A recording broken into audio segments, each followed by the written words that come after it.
I recall back in the earlier days where I was in an interview process or casting process to be a male lead for a very short film, right?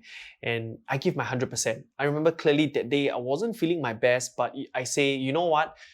I still want to take this opportunity really fully because this is the way that I can get close to a very famous photographer in the scene, right? So I was there, putting myself all out there and killing it. Eventually, I get the position of the male lead for the very short film, but that gives me more conversational time for that photographer. Eventually, he took me under his pupillage. I was following him, shooting some of the most amazing wedding, right?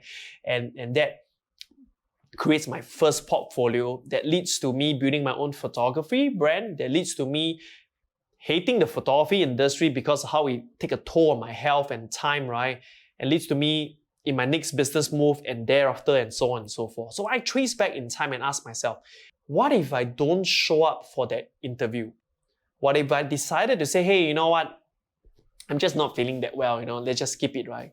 Imagine that series of events would never take place, right? And where would I be right now and today?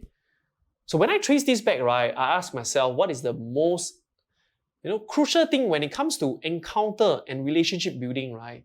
It's really treasuring them and not treating everything as transactional.